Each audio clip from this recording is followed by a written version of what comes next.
یہ جامع ترمذی شریف ہے اور اس کی پہلی حدیث تو پہلے میرے چینل پہ بیان ہو چکی ہے. اب اس کی دوسری حدیث بیان کرنی ہے. اللہ تعالی ہمیں رسول اللہ صلی اللہ تعالیٰ علیہ وآلہ وسلم کی حدیث کا وہی معنی مفہوم سمجھنے کی توفیق نصیب فرمائے جو اللہ اور اس کے رسول کو محبوب ہو. بسم اللہ الرحمن الرحیم. یہ جناب جی دوسری حدیث ہے. اس کو علامہ البانی نے بھی صحیح کہا ہے اور باقی جو تبصرہ نیچے ہے امام ترمذی نے بھی حسن صحیح کہا ہے، لیکن اس پر مزید پوری جب پڑھیں گے تو سمجھ آئے گی. بسم اللہ الرحمن الرحیم. پیچھے سند ہے. حدثنا اسحاق بن موسیٰ الانصاری حدثنا معن بن عیسیٰ القزاز حدثنا مالک بن انس. یہ ایک چین ہو گئی، ٹھیک ہے یہاں تک. اب آگے دوسری پھر سے. وحدثنا قتیبۃ عن مالک.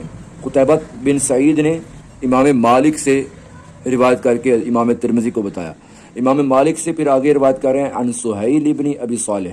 سہیل بن ابی صالح روایت کر رہے ہیں عن ابی ہی، وہ اپنے والد سے روایت کر رہے ہیں. عن ابی ہریرہ، وہ ابو ہریرہ رضی اللہ تعالیٰ عنہ سے روایت کر رہے ہیں. قال قال رسول اللہ صلی اللہ علیہ وآلہ وسلم. وہ فرماتے ہیں کہ رسول اللہ صلی اللہ تعالیٰ علیہ وآلہ وسلم کی ذات اقدس نے ارشاد فرمایا اذا توضأ العبد المسلم او المؤمن. جب بندہ مومن، بندہ مسلمان وضو کرتا ہے، فغسل وجہہ، وہ دھوتا ہے جب اپنا چہرہ، خرجت من وجہہ کل خطیئۃ، اس کے چہرے سے ہر قسم کی گناہ نکل جاتے ہیں. نظر الیہا بعینیہ، جنہیں اس نے اپنے آنکھوں سے کیا ہوتا ہے، وہ سارے گناہ نکل جاتے ہیں. مع الماء، پانی کے ساتھ. او مع آخر قطر الماء، یا پھر پانی کے آخری قطرہ کے ساتھ نکل جاتے ہیں سارے کے سارے گناہ.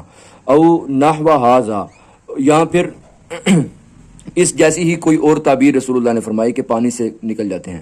وَإِذَا غَسَلَ يَدَيْهِ، اور جب اپنے ہاتھ دھوتا ہے، خرجت من يَدَيْهِ كُلُّ خَطِيئَةٍ، نکل جاتی ہے اس کے ہاتھوں سے ہر قسم کی خطا، ہر قسم کے گناہ نکل جاتے ہیں. مع الماء، پانی کے ساتھ. بیچ میں لفظ ہے بطشتھا یداہ، جو اس کے دونوں ہاتھوں نے کیے ہوتے ہیں وہ معاف ہو جاتے ہیں. مع الماء، پانی کے ساتھ. او مع آخری قطر الماء، یا حضور نے فرمایا کہ پانی کے آخری قطرہ کے ساتھ معاف ہو جاتے ہیں. حتی یخرج، یہاں تک کہ وہ نکلتا ہے، حتی یہاں تک کہ وہ بندہ نکلتا ہے، نقیا من الذنوب، گناہوں سے بالکل ستھرا ہو کر نکلتا ہے. اب آگے امام ترمذی فرماتے ہیں ھذا حدیث حسن صحیح، یہ حدیث بالکل حسن بھی ہے، صحیح بھی ہے. وہو حدیث مالک، یہ امام مالک کی حدیث ہے. عن سہیل، جو انہوں نے سہیل سے روایت کیا ہے. عن ابی ہی، وہ اپنے والد سے روایت کر رہے ہیں، یہ والی یہ ابو صالح سے. اور عن ابی ہریرہ، وہ پھر ابو ہریرہ رضی اللہ تعالیٰ عنہ سے روایت کر رہے ہیں. وہ ابو صالح، اور یہ جو ابو صالح ہے نا، سہیل کے والد، سہیل اپنے والد سے روایت کر رہے ہیں نا، ان کا نام ابو صالح ہے. ابو صالح کا یہ ابو صالح جو ہے نا، یہ سہیل کے والد ہیں اور نام ان کا ہے ہوا ابو صالح السمان. ان کا نام ابو صالح، انہیں کہا جاتا ہے ابو صالح السمان. و اسمہ، اور اس ابو صالح کا نام کیا ہے؟ کہا تو ان کو یہ جاتا ہے نا ابو صالح السمان، ان کا نام کیا ہے؟ ذکوان. اس راوی کی پوری کنڈلی بتا رہے ہیں امام ترمذی. و ابو ہریرہ اختلف فی اسمہ، اور ابو ہریرہ رضی اللہ تعالیٰ عنہ کے نام کے بارے میں بھی اختلاف کیا گیا ہے.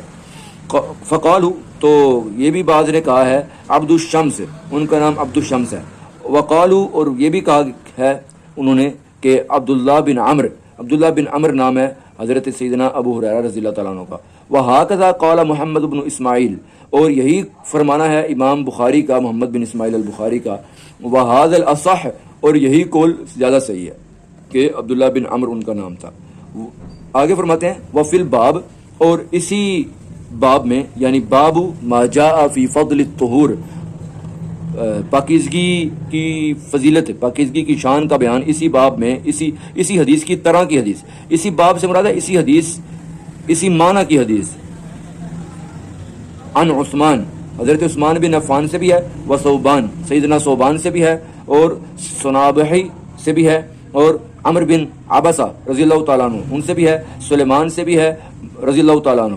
اور عبداللہ بن عمر سے بھی ہے. یہ ساری روایتیں آئی ہیں. والسنابحی، اور یہ جو سنابحی کا ذکر کیا ہے، ھذا الذی روا عن ابی بکر الصدیق لیس له سماع من رسول اللہ، یہ جو سنابحی ہیں نا، یہ وہ ہیں جنہوں نے ابو بکر صدیق سے روایت کی ہے کہ ابو بکر صدیق نے سنا، انہوں نے خود رسول اللہ صلی اللہ تعالی علیہ وسلم سے براہ راست نہیں سنی.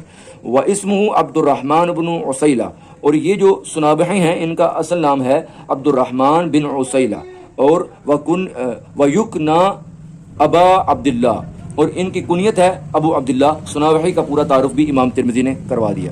اس کے بعد رحل الی النبی صلی اللہ تعالی علیہ وسلم، وہ نبی کریم صلی اللہ تعالی علیہ وآلہ وسلم کی زیارت کرنے کے لیے سفر پر روانہ ہوئے تھے۔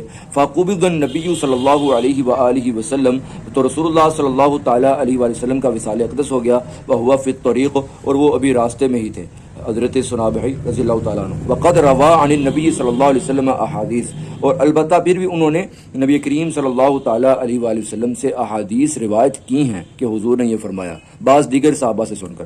وَالصُّنَابِحُ بْنُ الْأَعْصَرِ وَالصُّنَابِحُ بْنُ الْأَعْصَرِ الْأَخْمَسِ صاحب النبی، لیکن دوسرے جو ہے نا صنابح بن الاعصر، یہ ہے صنابحی، ان کا اصل نام ہے عبد الرحمن بن عسیلہ، لیکن جو صنابح بن الاعصر الاخمسی ہیں وہ رسول اللہ صلی اللہ تعالی وسلم کے صحابی ہیں۔ یقال لہ الصنابحی ایضا، ان کو بھی صنابحی ہی کہا جاتا تھا، ان کو یہ بھی صنابحی ہیں، یہ بھی صنابحی ہیں، دونوں کو صنابی کہا جاتا۔ وانما حدیثہ، اور ان کی حدیث یہ ہے، قال، فرماتے ہیں، سمعت النبی صلی اللہ علیہ وسلم یقول، میں نے خود سنا رسول اللہ صلی اللہ تعالی وسلم کو فرماتے ہوئے، انی مکاثر بکم الامم، میں تمہاری کثرت کے ذریعے دوسری امتوں پر فخر کروں گا، فلا تقتتلن بعدی، لہذا میرے بعد آپس میں جنگ و جدال، قتل و قتال، قتل و غارت، لڑنے لڑانے نہ لگ جانا۔ یہ رسول اللہ صلی اللہ تعالیٰ علیہ وآلہ وسلم کی حدیث ہے، ترمذی کی حدیث نمبر 2۔ اب دیکھیں نا، ایک ہی نام کے کئی راوی ہوتے ہیں بعض اوقات، یہ سنابحی بھی 2 ہیں، اسی طرح مزید بھی ایک نام کے کتنے راوی ہو سکتے ہیں، مالک بھی 2 3 4 ہیں، اسی طرح قتیبہ بھی ہیں، بہت سارے لوگ ہیں۔ اس لیے امام ترمذی ساتھ ساتھ تعارف کروا رہے ہیں کہ یہ جس کی بات میں کر رہا ہوں وہ یہ ہے، ٹھیک ہے جی۔ اللہ تعالیٰ ہمیں اس حدیث پر عمل کرنے کی توفیق عطا فرمائے۔